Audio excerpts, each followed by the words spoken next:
La semana pasada estuvimos hablando de un mensaje que titulamos Imparables, basado en Hechos, capítulo 1, versos 6 y 8, donde los discípulos le hacen una pregunta muy humana a Jesús, como diciendo, ¿cuándo es el tiempo, no? ¿Restaurarás el reino ahora? Y Jesús en el versículo 7 le dice, no os corresponde a vosotros saber los tiempos ni las sazones, que solamente están en la potestad del Padre. Y en el verso 8 les dice algo que es clave. Les dice, pero recibiréis poder. Poder, esa palabra dunamis en griego, en el original, que quiere decir poder sobrenatural, ¿no? De dunamis viene dinamita, ¿no? Un poder transformador. Sabéis que cuando la dinamita estalla no deja nada igual, ¿no? Lo transforma todo. Un poder transformador. Recibiréis ese poder, ¿cuándo? Cuando haya venido sobre vosotros el Espíritu Santo. En el capítulo 1 aún no había descendido el Espíritu Santo.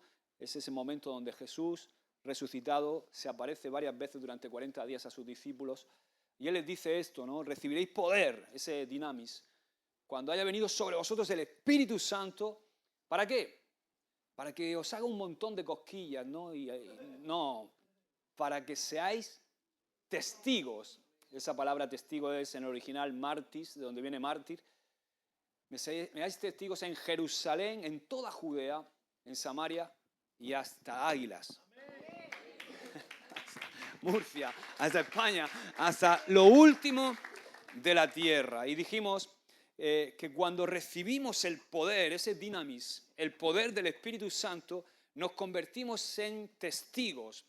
Y vimos cómo la iglesia ha sido imparable en estos 2000 años. Han pasado pandemias, han pasado guerras, han pasado epidemias, han intentado destruir el cristianismo, han intentado destruir iglesias, han intentado quemar toda la Biblia. Y hemos visto que en estos 2000 años la iglesia es imparable, porque la iglesia no es un local, no es un evento, es un movimiento del Espíritu Santo. ¡Aleluya! Amén. Nada la va a detener. ¿Y cómo nosotros nos podemos, lo que aprendimos la semana pasada, es cómo nosotros podemos ser esos testigos imparables, llenos del Espíritu Santo, de ese poder transformador? Bueno, número 1 dijimos, teniendo comunión con Dios. Sin comunión con Dios esto es imposible. Número 2, comunión con la iglesia. Necesitamos recibir la luz de Cristo y necesitamos también recibir más luz en la iglesia. Y por supuesto también tenemos que tener comunión con las personas que no conocen a Jesús, que están dentro de nuestra zona de influencia.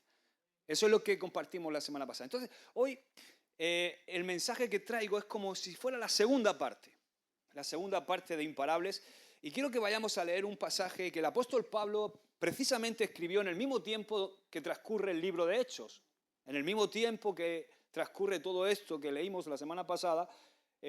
Pablo escribe esta carta en ese mismo tiempo de los Hechos. Se encuentra en 2 Corintios 4, 8, 12. Voy a leer de la Nueva Traducción Viviente, así que lo tenemos ahí, podemos seguir la lectura. Dice, por todos lados nos presionan las dificultades, pero no nos aplastan. Estamos perplejos, pero no caemos en desesperación. Somos perseguidos, pero nunca abandonados por Dios. Somos derribados, pero no destruidos. Mediante el sufrimiento nuestro cuerpo sigue participando de la muerte de Jesús, para que la vida de Jesús también pueda verse en nuestro cuerpo. Es cierto, vivimos en constante peligro de muerte porque servimos a Jesús, para que la vida de Jesús sea evidente en nuestro cuerpo que muere. Así que vivimos de cara a la muerte, pero esto ha dado como resultado vida eterna en ustedes. Voy a coger una cosita. Dame un segundo. Okay. Muy bien. Gloria a Dios, a la palabra de Dios, ¿no? ¿Cuántos habéis leído este texto? Muchas veces, ¿verdad? Hoy quiero hablarte de cómo nosotros podemos superar cosas que a simple vista parecen cosas imposibles de superar. ¿Te ha pasado alguna vez? Por eso he titulado este mensaje de montaña a reductor de velocidad. Se ríe.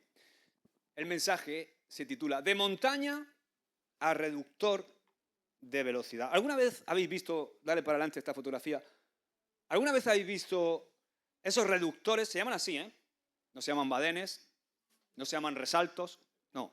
Se llaman reductores de velocidad que hay en las carreteras. ¿Los habéis visto? Especialmente este, ¿no? ¿Habéis visto este, no? Ah, este. Este es el número 1 de águila. He rozado el bajo no sé cuántas veces ahí, ¿no? No. Me acuerdo la primera vez que pasé Sebadén, claro, me puse a pasarlo igual que Sebadén, ¿veis? Yo he dicho Sebadén también. Ese reductor de velocidad, la primera vez que me puse a pasar ese reductor de velocidad, no lo conocía, McDonald's estaba recién abierto y yo llego, pues voy a pasarlo como paso todos los de Águilas, ¿no? Y ¡pum! Madre mía, estoy parecido un poco más y me tengo que echar el coche y bajarlo, ¿no? ¡Qué bárbaro! Esas elevaciones que hay en la calzada para que reduzcamos la velocidad. Algunas veces te hacen salir volando, ¿no? Ahora, el punto es que un reductor de velocidad puede ser un reductor de velocidad como este, más chunguito, ¿verdad? Luego hay otros más bajitos. Pero un reductor de velocidad es algo pasable, ¿o no? No es algo imposible de pasar. No es una montaña. Imagínate que vas con el coche y te encuentras con una montaña. No es una montaña. Nadie en su sano juicio se detiene a esperar porque ve un reductor de velocidad, aparca su coche y se detiene a esperar a que alguien retire el reductor de velocidad, ¿no? ¿Por qué? Porque es algo pasable. Dile al que tienes al lado, es algo pasable. ¿A qué voy? Tenemos que entender que en Cristo lo que parece una montaña impasable, lo que parece quizá una crisis imposible, lo que parece una dificultad que pensamos que no podemos sobrepasar, en Cristo la montaña se convierte en un reductor de velocidad. Reduce la velocidad, pero no te detiene. Con Cristo es pasable. Lo podemos atravesar. Es algo conquistable. No tenemos que parar y estacionar nuestra vida. Quizás estacionar nuestro propósito en Dios, estacionar nuestro sueño, estacionar todo aquello que Dios tiene para nuestra vida. Así que dile al que tienes al lado, tú y yo somos personas, díselo, que atravesamos cosas imposibles en el nombre de Jesús. Amén. Aleluya. Sí, tienes que creer esto que te acabo de decir. Somos personas, los cristianos somos personas que atravesamos cosas imposibles en el nombre de Jesús. Y es lo que Pablo está tratando de decirnos en este pasaje que acabamos de leer. Si leemos, cuando tú lees el libro de Hechos, es impresionante. Estoy leyendo el libro de Hechos estas semanas, y cuando tú lees el libro de Hechos, por ejemplo, vemos que cada capítulo es una montaña. Cada capítulo es un problema. Apedrean a los apóstoles. Los quieren matar. Los meten en la cárcel. Salen de la cárcel. Les prohíben predicar. Los vuelven a meter. Y todo ese ataque viene por tierra, mar y aire, como yo digo, viene de los religiosos, los fariseos legalistas y religiosos, viene del poder político de Roma, viene de los ateos, viene también de la gente pagana que adoraba a otros dioses, o sea, por todos los flancos venían los ataques, o sea, todo el mundo contra los primeros cristianos. Vemos que cada capítulo es un problema diferente. Cuando tú lees, a veces dices, te estás leyendo y dices, pero ¿qué mal les puede pasar a esta gente? ¿Qué más les puede suceder? Y así van de crisis en crisis, de problema en problema, de montaña en montaña. Pero ¿sabes qué? Que van también de gloria en gloria, de victoria en victoria, de revelación en revelación, de milagro en milagro, creciendo cada vez más. Nada de estas cosas los detenía porque eran imparables. Estaban llenos del Espíritu Santo. Por ejemplo, el apóstol Pablo. El tipo resulta que lo tienen en prisión. ¿Qué quiere decir en prisión? ¿Cuántos queréis estar en prisión? O sea, que no estaba de vacaciones, ¿verdad? Estaba en prisión y el tipo apela, oye, que yo soy romano, soy ciudadano romano. Ok, muy bien, pues te vamos a llevar a Roma a juzgarte, ¿no? Entonces, estaba en prisión, lo sacan de prisión, lo montan en un barco, camino de Roma y naufraga. Un naufragio bestial que están a punto de morir todos. Entonces consiguen llegar a la orilla, llegan a la playa, había un montón de gente allí, se ponen a hacer una barbacoa, el tipo se acerca a la leña y le muerde una serpiente venenosa. Y tú dices, ¿qué más le puede pasar al pobre Pablo? O sea, está encarcelado, va a ser juzgado a Roma, se naufraga, llega a la playa, se acerca un montón de leña para hacer la barbacoa y le muerde una serpiente venenosa y se quedan todos esperando a ver cuándo se muere. Y Pablo le está escribiendo aquí a los corintios, porque la iglesia de Corintios la había fundado él. Él los había establecido en la fe. Pablo fue el padre espiritual de los corintios. Y parece ser que en ese momento algunos falsos maestros se habían levantado aprovechándose de los corintios y lo que estaban haciendo era despreciar todas las enseñanzas de Pablo. Por eso él les recuerda quién les dio a luz en la fe. ¿Y cuáles son? Lo que les quiere recordar a los corintios es, hermanos, quiero que sepáis cuáles son las marcas de un auténtico apóstol. Entonces les recuerda, maestros hay muchos, pero padres espirituales no hay muchos. Y les da una característica de un verdadero apóstol. O sea, ¿cuál es la característica de un apóstol auténtico? ¿Cuál es la característica también de un discípulo verdadero de Dios? ¿Cuál es la característica de un testigo de Cristo lleno del Espíritu Santo? ¿Sabes cuál es la característica? Dale, para adelante. Sufrimos. ¿La característica cuál es? Sufrimos. O sea, es como le está diciendo a los corintios, ojo, todos esos maestros que se han levantado, la característica de un verdadero apóstol, de un verdadero discípulo de Jesús, de un verdadero testigo de Cristo lleno del Espíritu Santo, es que sufrimos. Ojo, los cristianos sufrimos, pero con la perspectiva correcta. Sufrimos con propósito. Dile que tienes al lado, sufrimos con propósito. Y me gusta lo que hace Pablo en el texto que hemos leído, porque él engloba todo tipo de sufrimiento en 4 categorías. Presiones. ¿Cuántos tienen presión económica?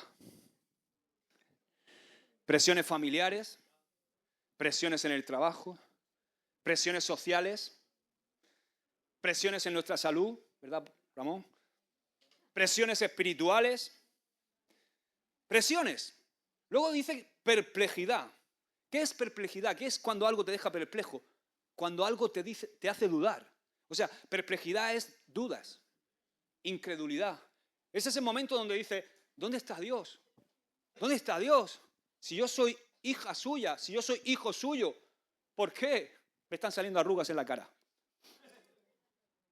¿Por qué me estoy haciendo mayor? Hay algunos que se quejan de eso, ¿verdad? Persecución. Vas a ser rechazado. Vas a ser rechazado. Sí, vas a ser rechazado. Cuando tú te levantes como un testigo de Jesús, en el lugar donde tú estés, vas a sentir rechazo. Vas a perder amistades por causa de Jesús. Y termina diciendo derribados. ¿Qué os pasa, Ángela? Te has reído, ¿no? Con eso de la arruga. Sí, sí.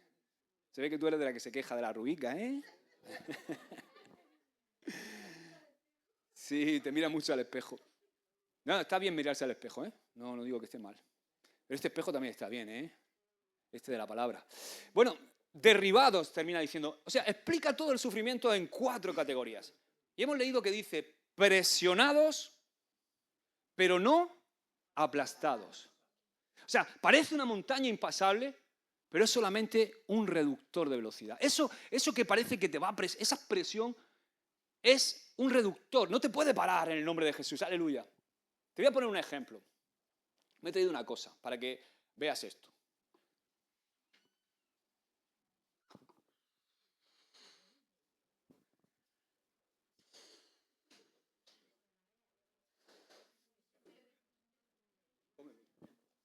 Entonces, ¿Cómo ponértelo? Espera, dame un segundo. mira, es sencillo. Es que la he equivocado. La he equivocado. Sí. Todos habéis visto este globo, ¿no? Este globo está lleno de aire por dentro. Y como tiene presión por dentro, cuando yo lo presiono, hombre, todos sabéis que podemos destruirlo, ¿verdad? Pero imagínate que entiendes el ejemplo, ¿no? Cuando yo lo presiono, no lo puedo aplastar, ¿verdad? ¿Por qué? Porque la presión que tiene dentro impide que la presión de fuera lo aplaste. Entonces, ¿cómo puedo yo aplastar este globo?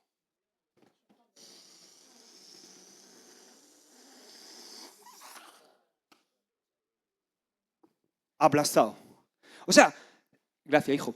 La única forma de aplastar el globo, si fuera indestructible, por cierto, como es tu vida en Cristo, que es indestructible, es sacándole el aire.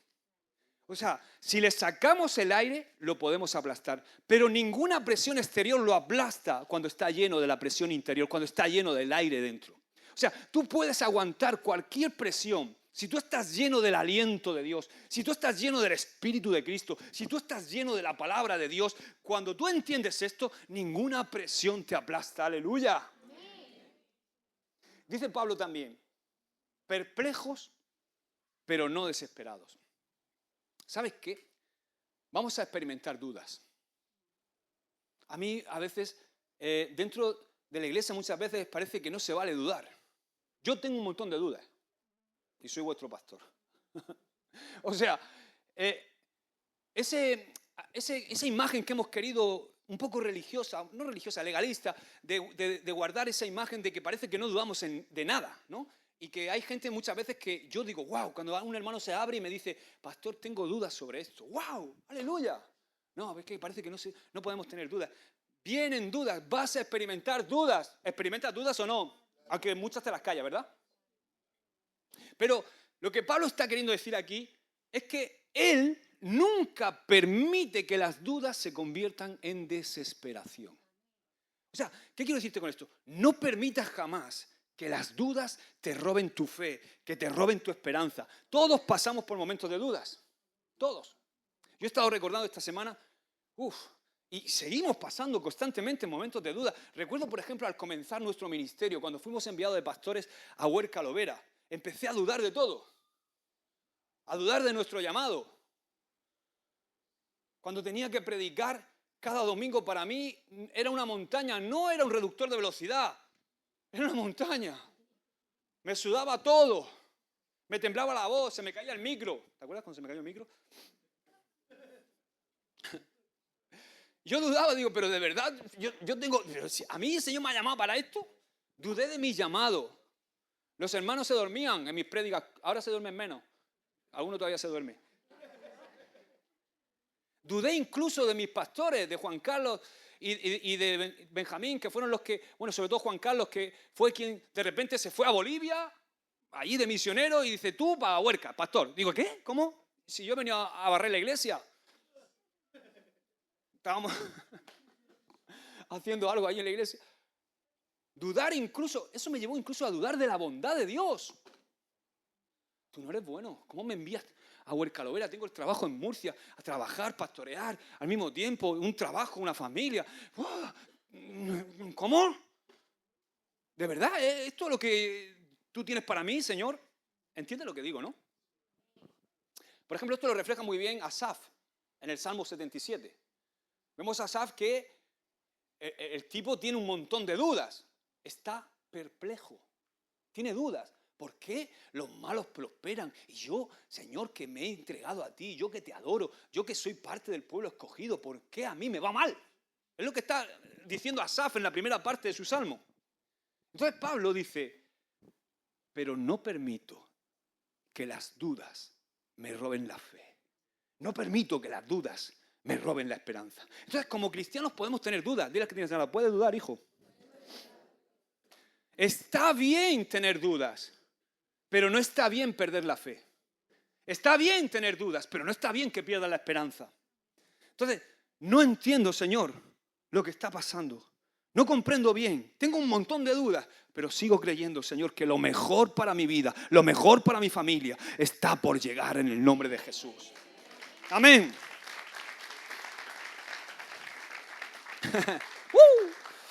Aleluya. Sigue diciendo Pablo, perseguidos, pero no abandonados por Dios. Cuidado, porque muchas veces, en muchas ocasiones en nuestra vida, confundimos rechazo humano con rechazo divino. Y confundimos aprobación humana con aprobación de Dios. O sea, confundimos muchas veces, ¿no? O sea, a veces piensa que cuando la gente dice, wow, eres increíble, eres el macho del manojo, eres el número uno, tío. Wow, entonces tú dices, wow, Dios está conmigo. Dios está conmigo, ojo. Hay veces que te dicen que eres increíble porque Dios está contigo, pero entiéndeme lo que te quiero decir. Muchas veces, o sea, no es sinónimo de que la gente te adule o te diga lo bueno que eres, no es sinónimo de que Dios esté contigo. Puede ser que Dios esté contigo, pero a veces no te confundas, porque muchas veces confundimos Cuando nos rechazan, creemos que Dios nos está rechazando. Y cuando nos aprueban, creemos que Dios nos está aprobando. O sea, pensamos eso, ¿no? Cuando la gente dice, eres increíble, tú dices, Dios está conmigo. En cambio, cuando te critican, cuando no entienden algunas cosas de tu vida, cuando te critican, dices, Dios no me está defendiendo. ¿Te pasa o no? ¿O me pasa a mí solo? Pero Pablo dice, me pueden rechazar, me pueden perseguir todo lo que quieran, me pueden morder todas las serpientes que quieran, pero yo sigo teniendo la aprobación y sigo teniendo la aceptación del Padre porque soy su hijo y soy aceptado y soy amado y en Él el Señor tiene complacencia en mi vida a través del sacrificio de Jesús. Aleluya, porque esto es por gracia, esto es por su sacrificio. Amén. ¿Y sabes qué? Escúchame algo. La ausencia de personas no significa la ausencia de Dios. Ni la presencia de personas significa la presencia de Dios.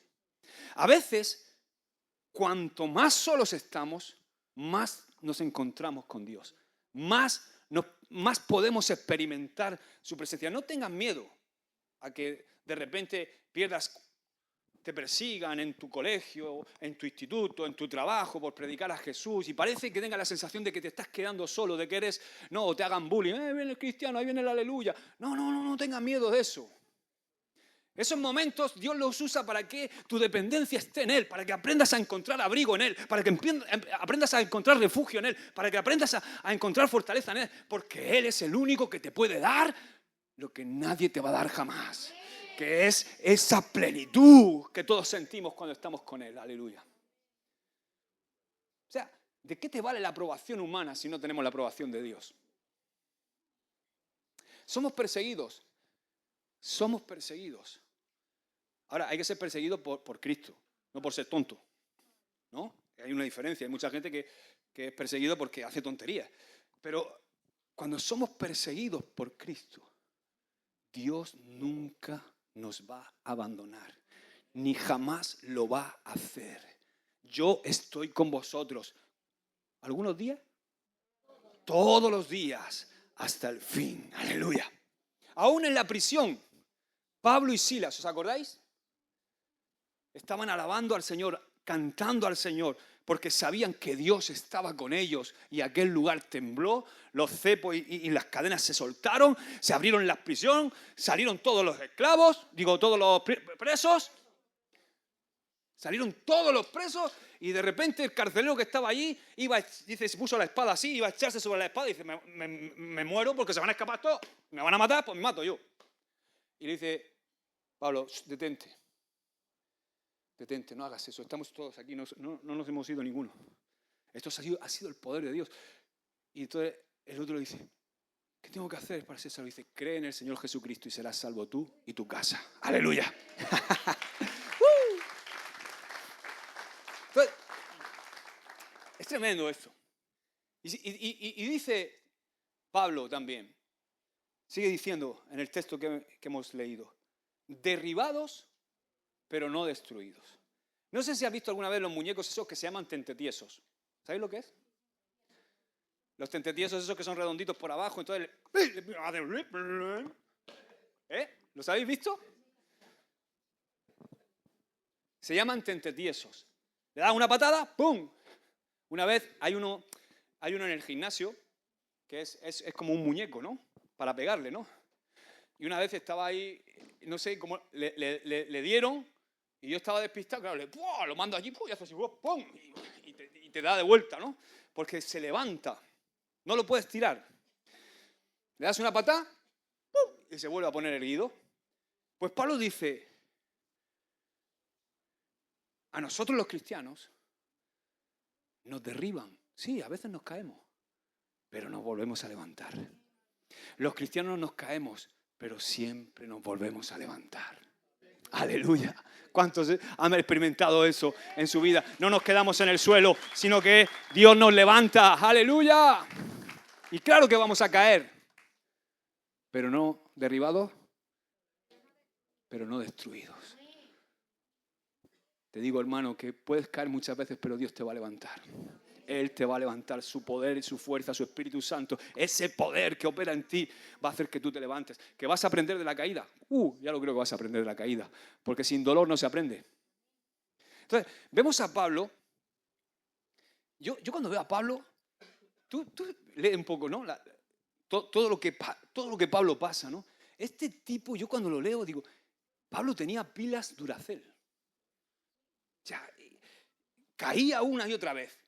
Que si una paliza, medio muerto en el suelo, que si prisiones, que si, como hemos dicho, naufragio, que si problemas de salud, tenía un problema de un aguijón en la carne, que muchos comentaristas bíblicos dicen que era un problema de visión. Tenía un aguijón en su salud, pero el tipo era imparable. ¿Por qué? Porque estaba lleno del Espíritu Santo. Tenía el poder, el dunamis de Dios, ese poder transformador, ese poder milagroso. Aleluya, estaba lleno del Espíritu Santo. Entonces, la pregunta que yo me hago, llegado a este punto del mensaje, es ¿cómo Pablo podía ser presionado, aparte de estar lleno del Espíritu Santo, cómo Pablo podía ser presionado, estar en momentos de perplejidad, ser perseguido, ser derribado y nada acababa con el tipo? ¿Cómo es posible que cualquier montaña que nosotros vemos imposible, esos imposibles que vemos muchas veces en nuestra vida, de superar, para Pablo solamente eran un reductor de velocidad? ¿Cómo puede ser? ¿Cuál era el secreto de Pablo? Bueno, el secreto de Pablo está en el versículo 10. Dice, mediante el sufrimiento, nuestro cuerpo sigue participando de la muerte de Jesús para que la vida de Jesús también pueda verse en nuestro cuerpo. O sea, el secreto de Pablo es, Pablo decía, yo no sufro solo. Cuando sufro, entiendo que yo estoy sufriendo junto a Cristo Jesús en la cruz del Calvario. Esto es tremendo, esto es un misterio. Escucha, yo cuando escucho decir a Pablo esto, o leo a Pablo decir esto, a mí me parece incluso osado por parte de Pablo, ¿no? Decirle a Pablo, oye, tío, ¿cómo te comparas tú con el sufrimiento de Cristo? Pablo, ¿me estás diciendo que cuando sufres estás sufriendo con Jesús en la cruz? Sí. Sí. O sea, si Pablo estuviera aquí nos diría sí. ¿Sabes por qué, Josué? Porque vivo para Cristo. Para que otra gente conozca a Jesús y conozcan lo que Él experimentó y que conozcan su muerte en la cruz del Calvario, que vean su sangre derramada en la cruz y que vean su resurrección, el poder de su resurrección. ¡Aleluya! O sea, lo que quiere decir es que nosotros los cristianos experimentamos sufrimiento por causa de la salvación de otros. ¿Entiendes esto? O sea, que tu sufrimiento tiene el propósito de llevar salvación a otros. ¿Tú te imaginas que nunca pasáramos por nada? ¿De quién íbamos a ser? ¿Para qué íbamos a ser ejemplo? Si eres cristiano, escucha, tu sufrimiento no es solamente una mala racha, no es mala suerte, no es que te han echado mal de ojo. Puede ser que te hayan echado mal de ojo, pero no hay agüero contra los que creen en el Señor. O sea, tu sufrimiento no se trata de mala suerte, de mala racha, de mal de ojo. Tu sufrimiento es que estás participando con Jesús de su sufrimiento. ¡Wow! O sea, nuestro sufrimiento es parte de nuestro proceso y propósito en Cristo. Cógelo. O a ese que sea Donald Trump. Que no sabes de quién es, ¿no? Se ha detenido, ¿no? O sea, nuestro sufrimiento ha sido una bomba o algo. Sácalo fuera. Saca la bolsa fuera. Nuestro sufrimiento es parte de nuestro proceso. Es parte de nuestro propósito. Y te veo con cara así como diciendo, jolín, Josué, pues sí que estamos apañados. ¿No? Como algunos así con cara diciendo, yo creía que esto de seguir a Jesús era ir levitando por ahí. Sí, si te crees eso, toma tu Biblia y léela un poquito. Y pregúntale a Job, por ejemplo. Si no me crees, pregúntale a Moisés. Pregúntale a José. Pregúntale a Pedro. Pregúntale a Esteban. Pregúntale. Toma tu Biblia y pregúntale a todos esos. En el mundo hay aflicción. Y muchas personas sufren, pero nosotros los cristianos sufrimos con propósito. Es muy diferente. La gente hoy día sufre, todo el mundo sufre. Pero qué pena sufrir sin propósito. En cambio nosotros los cristianos sufrimos, claro que sufrimos. En el mundo hay aflicción, en el mundo hay problemas.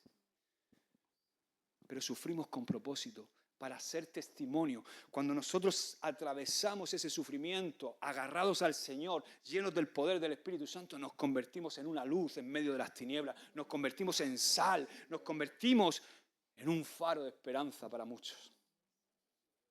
Estamos con Cristo en el sufrimiento. O sea que por ejemplo, por poner el ejemplo de lo que ha vivido Ramón esta semana, que de repente Ramón, sin comerlo ni beberlo, ingresa en el hospital. Y tú puedes decir, ¿por qué? Señor, yo que soy tu siervo, Señor, ¿yo qué? ¿Qué hago aquí en el hospital? Déjame, bueno, ponme malo, pero déjame en mi casa. ¿Por qué tengo que estar aquí ingresado? ¿No? Eso sería una actitud. Pero en cambio, Ramón, ok, Señor, tú me has traído aquí. Oye, aquí al lado hay un inconverso, sentado al lado mío. Voy a ser de testimonio. Voy a que en medio de mi aflicción y de mi dolor y de mi enfermedad, Él vea algo diferente, Él vea fe, Él vea esperanza, Él vea que hay un Dios en el cielo, aleluya, y que aún en medio de esta dificultad yo puedo tener gozo. Estamos con Cristo en el sufrimiento. O sea, Dios no es el origen del sufrimiento, pero cuando sufrimos estamos haciéndolo con propósito. No sé si me entiendes. Con Cristo, cuando sufrimos con Cristo, estamos sufriendo con propósito para que muchos sean salvos. Cuando tú entiendes esto, es cuando te transformas en alguien imparable. Te transformas en alguien imparable. De repente ya tu perspectiva cambia y ya dejas de quejarte, dejas de verlo todo negativo y empiezas a decir, no, Señor, tú sufriste aún más que yo. Yo estoy sufriendo para ser de testimonio. Yo voy a poder contar a muchos que van a pasar por situaciones similares, que hay un Dios en el cielo que libra, que salva, aleluya, y que nos restaura. Amén. Ahora, Pablo dice algo tremendo. Somos imparables, pero porque si sufrimos con Cristo, dice, vivimos también con Cristo. Quiero que anotes esto hoy, y esto es lo que, si quieres subirlo a Instagram, o a Facebook, o tuitearlo, o no sé cómo se diga. Todo eso, escucha, cuando sufro con Cristo, resucito con Cristo. Cuando sufro con Cristo, soy imparable. Amén, dale un aplauso al Señor. ¡Wow!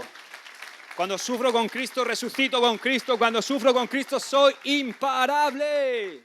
Entonces, el sufrimiento no es algo que nos sucede, sino es que estamos viviendo para Cristo. O sea, cuando sufrimos con Cristo, lo que está diciendo Pablo es que el poder de su resurrección, de repente el poder de la resurrección de Jesús se hace visible en nosotros para todos los que nos rodean. O sea, cuando tú sufres con Cristo, no amargado, no sin Cristo, sino cuando sufres con Cristo, de repente tú te conviertes en una luz, te conviertes en alguien que hace visible el poder de la resurrección de Jesús a todos los que te rodean. Amén.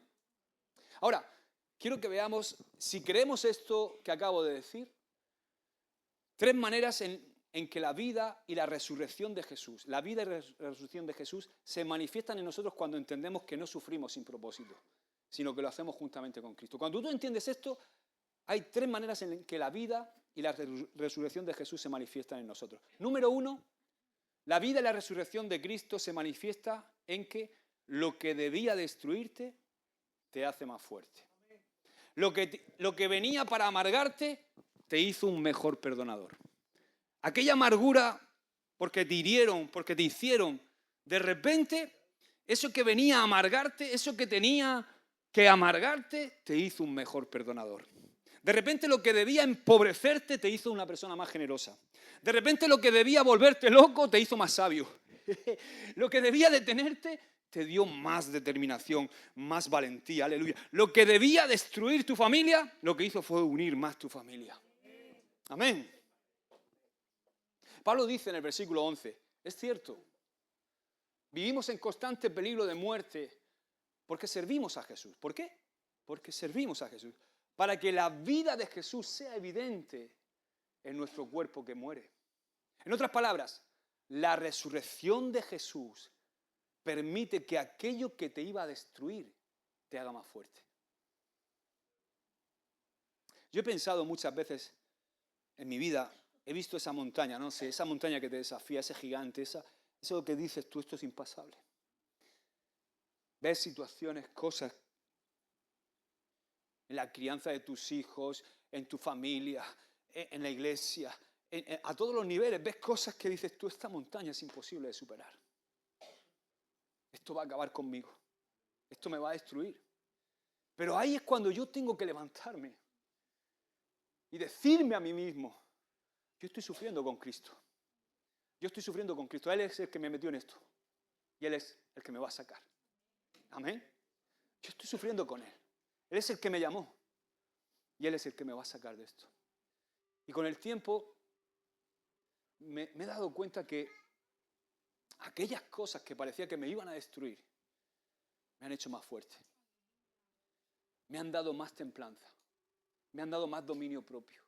Me han dado más sabiduría. Han aumentado mi fe. Lo que antes parecía imposible para mí es solo un reductor de velocidad ahora. Y yo veo ahora, por ejemplo, cuando tengo que ayudar a otras personas que veo que se ahogan en un vaso de saliva, ¿no? Y como yo he surcado océano, es como que les digo, no, tranquilo. Pastor, que no he podido pagar este mes el alquiler. Digo, no te preocupes, yo estuve 10 meses sin pagarlo.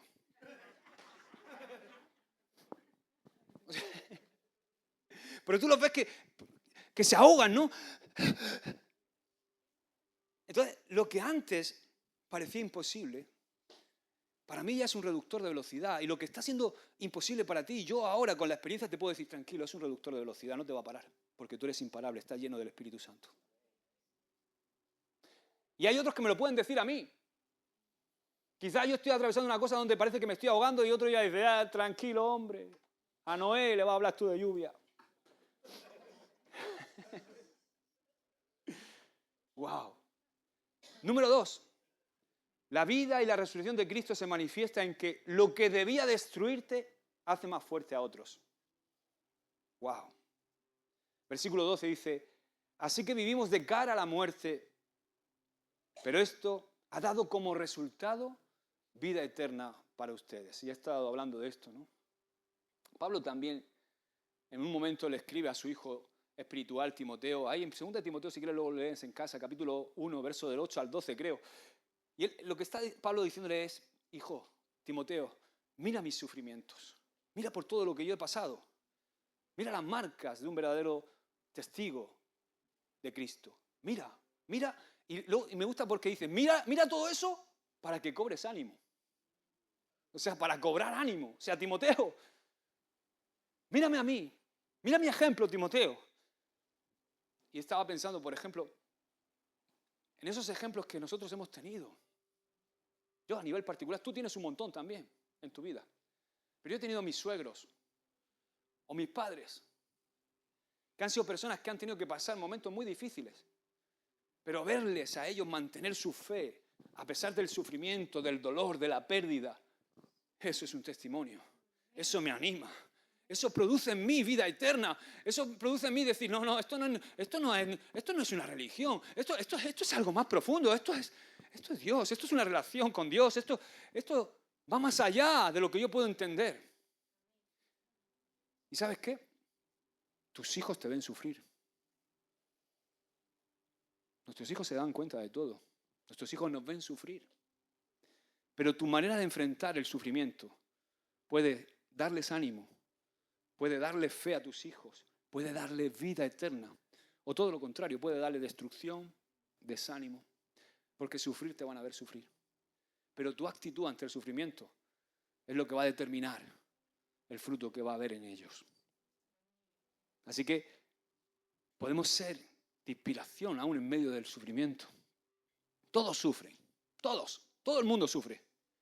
Pero la gente con Cristo sufre diferente a la gente sin Cristo. Amén. Tu manera de enfrentar el sufrimiento puede hacer más fuerte a otra persona. ¿O no te edifica la vida de Job a ti, por ejemplo? Cuando tú lees Job, dices tú, wow, ¿cómo enfrenta este tipo el sufrimiento? Eso me anima. Amén. Tercero, la vida y la resurrección de Cristo se manifiesta en que lo que debía destruirte se convierte en una referencia de fe. Se convierte en una referencia de fe. He mencionado antes el Salmo 77, ¿verdad?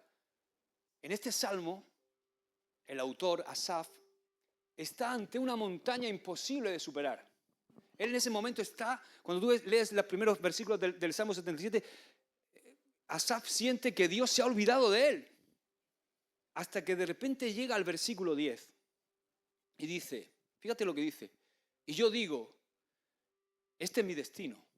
El Altísimo, o sea, Dios volvió su mano contra mí. Pero fíjate el giro que pega en el 11, porque dice, pero después me acuerdo de todo lo que has hecho, oh Señor. Recuerdo tus obras maravillosas de tiempos pasados. O sea, me encanta porque resulta que dice, pero recuerdo. Digo conmigo, recuerdo. Recuerdo. O sea, ¿qué estaba recordando Asaf? Recuerdo lo que hiciste por Israel. Es curioso porque no se acordaba de lo que Dios había hecho por él, pero se acordaba de lo que había hecho por Israel, ¿no? ¿Y qué ve? ¿Qué es lo que ve Asaf cuando recuerda? Vamos a verlo ahora. Porque fijaos que el Mar Rojo y Faraón era lo que era lo que parecía que iba a destruir al pueblo de Israel. Pero el Mar Rojo y Faraón finalmente no destruyó al pueblo de Israel, sino que ese acontecimiento, el Mar Rojo y Faraón, terminó convirtiéndose en una referencia de fe. Por eso Asaf la recuerda, porque se la habían contado. Dile al que tienes al lado, tú puedes convertir tu vida en una referencia de fe. ¿Cuántos quieren eso? Y sabes, Asaf en ese momento de dificultad está en el espíritu trasladándose, yendo a esa referencia de fe, a ese momento del Mar Rojo. ¿Y qué es lo que ve? Versículo 16, mira. Cuando el Mar Rojo te vio, oh Dios, sus aguas miraron y temblaron. El mar se estremeció hasta las profundidades. O sea, lo que vio Asaf no fue cómo el pueblo de Dios temblaba ante el mar. Lo que vio es cómo el mar temblaba ante Dios.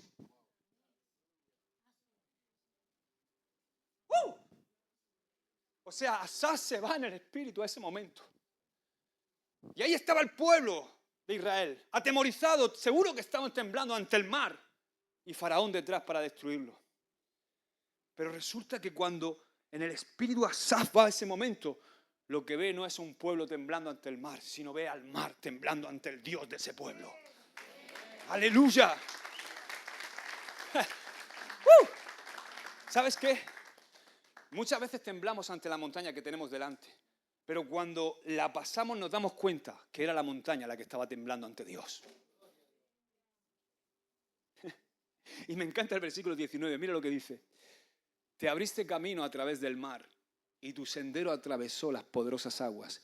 Una senda que nadie sabía que estaba allí. ¡Wow! Dios va a abrir un camino que nadie sabía que estaba ahí. Dios hizo ahí en ese momento en el Mar Rojo y lo va a hacer en tu vida. Dios hizo lo impasable pasable. Abrió el Mar Rojo y Dios va a hacer la montaña un reductor de velocidad en tu vida. Él va a hacer lo impasable pasable en el nombre de Jesús. Aleluya. Amén.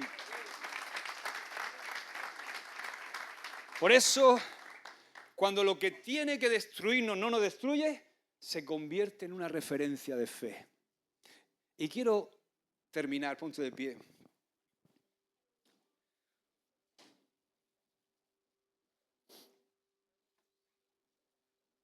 Me gustaría que pudiéramos... Me gustaría que esto se volviera tu lema en esta temporada. Que pudiéramos declarar esto en voz alta. No sé qué temporada estás atravesando, pero esto lo necesitas. Yo lo necesito. que en esta temporada esto se convierta en nuestro lema. ¿Lo decimos a la de 3? 1, 2 y 3. Este reductor de velocidad lo voy a pasar. Esta montaña que hoy enfrento es solo un reductor de velocidad y no me va a detener. ¡Aleluya! ¡Amén! Mete eso en tu espíritu, hermano. Mételo en tu espíritu, hermana. Finanzas. Problema económico, lo voy a pasar. Enfermedad, lo voy a pasar. Problema familiar, lo voy a pasar. Crítica, difamación, la voy a pasar. La vida de Jesús se va a manifestar en ti en medio de ese proceso. ¡Aleluya! Amén. Amén. Cualquier cosa la vas a pasar en el nombre de Jesús. Padre, te damos gracias por tu palabra, Señor. Gracias por hablarnos, Señor. Oh, gracias, Jesús. Gracias porque cuando confiamos en ti, nada nos detiene, Señor. Cuando ponemos nuestra fe y nuestra esperanza en la roca inamovible que es Cristo, no hay tormenta que nos sacuda, no hay tormenta que nos mueva, Señor. Como hemos dicho, quizá somos derribados, pero nos levantamos. No hay nada, Señor, que pueda destruir a tu iglesia cuando está llena del Espíritu Santo. Cuando está llena de tu aliento, Señor. Ninguna presión nos aplasta. Gracias por tu palabra, Señor. Que podamos recibir esto en el Espíritu. Entender, Señor, que cuando vivimos reflejando la resurrección de Jesús en nuestra vida, cuando sufrimos juntamente con Cristo, nos convertimos en un referente de fe, como hemos dicho, Señor. De repente aquello que parecía que nos iba a destruir nos hace más fuertes. De repente aquello que parecía que nos iba a destruir, tú lo usas para hacer más fuerte a otros. De repente aquello que parecía que nos iba a destruir se convierte en una referencia de fe para otros. Sí, Señor. Gracias, Padre, por tu hermosa palabra, Señor. Bendícenos ahora de vuelta a casa, en el nombre de Jesús. Amén. Y amén. Que Dios te bendiga, hermano.